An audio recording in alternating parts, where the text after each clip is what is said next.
Bismillahirrahmanirrahim. Assalamualaikum warahmatullahi wabarakatuh. Perkenalkan, nama saya Dinda Humaira Abu Bakar. Saya dari kelas PTKA.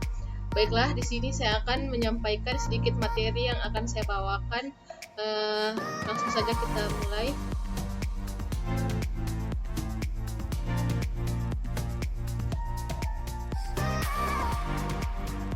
Ini diri saya sendiri, profil saya. Baiklah, di sini saya akan menjelaskan sedikit tentang communication protocol. Apa itu communication protocol? Definisinya yaitu adalah sistem aturan yang memungkinkan dua atau lebih entitas setiap komunikasi untuk mengirimkan informasi melalui segala jenis variasi kuantitas fisik. Protokol mendefinisikan aturan, sintaksis, semantik, dan sinkronisasi komunikasi dan metode pemulihan kesalahan yang mungkin. Protokol dapat diimplementasikan oleh perangkat keras, perangkat lunak, atau kombinasi keduanya. Selanjutnya, saya mengambil definisi OSI atau ISO model. Open System Interconnection atau OSI model adalah suatu referensi untuk memahami komunikasi data antara dua buah sistem yang saling terhubung.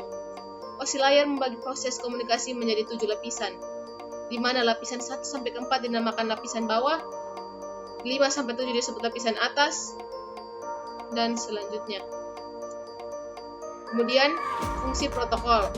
Di sini fungsi pertama yaitu addressing. Fungsi kedua reassembly. Fungsi ketiga timeouts. Fungsi keempat option. Fungsi kelima connection control. Yang pertama addressing. Header IP paket mengandung alamat yang memberikan identifikasi ke komputer pengirim dan penerima. Router mengirimkan informasi ini untuk menentukan setiap paket melewati network komunikasi dan menghubungkan antara komputer pengirim dan penerima. Yang kedua, reassembly. Kegunaan internet protokol adalah memastikan pesan dipecah menjadi paket. Hal ini dikarenakan sebagian besar pesan terlalu besar untuk dimasukkan ke dalam satu paket. Karena paket tidak dikirimkan dalam urutan yang benar, paket harus tersusun ulang saat tiba di penerima. Yang ketiga, timeout. Setiap IP paket mengandung self-destructive counter yang membatasi umur dari paket. Jika paket sudah kadaluarsa, paket dihancurkan sehingga jaringan internet tidak mengalami overloaded dengan paket yang rusak. Yang keempat, option. Terdapat fitur tambahan yang mengizinkan komputer pengirim untuk memutuskan paket bagian mana yang didapatkan komputer penerima. Untuk menemukan bagian yang diambil, maka perlu ditambahkan keamanan pada paket. Yang kelima yaitu connection control, yaitu membangun hubungan komunikasi dari transmitter ke receiver untuk mengirim data dan mengakhiri hubungan. Selanjutnya yang keenam itu flow control,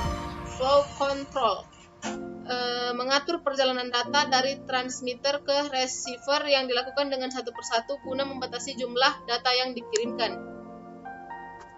Selanjutnya error control, mengawasi terjadinya kesalahan saat proses pengiriman data.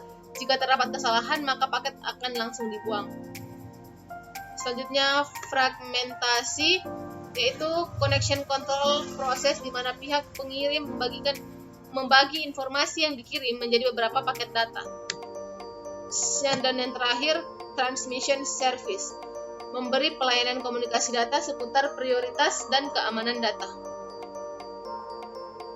Baiklah, ke materi selanjutnya yaitu jenis-jenis protokol.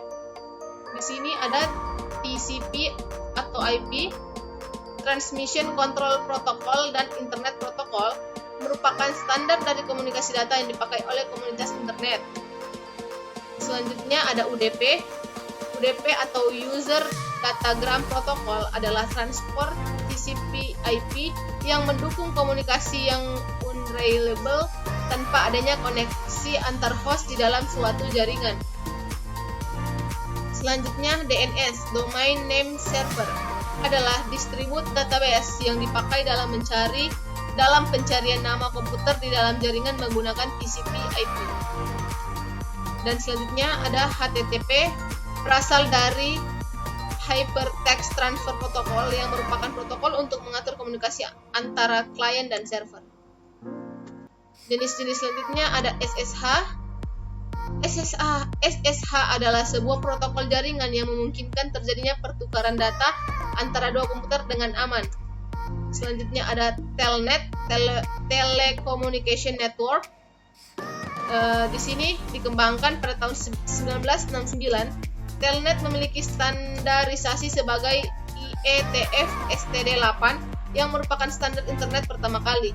Protokol ini berjalan pada koneksi internet atau LAN, namun sayangnya Telnet mempunyai keterbatasan keamanan yang masih beresiko.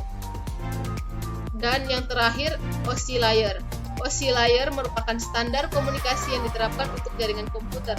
Standar ini digunakan untuk menentukan aturan sehingga seluruh alat komunikasi bisa saling terkoneksi melalui jaringan internet. Thank you. Baiklah, itu saja materi PowerPoint yang dapat saya sampaikan pada kesempatan kali ini. Mohon maaf apabila ada kesalahan karena manusia tidak luput dari kesalahan.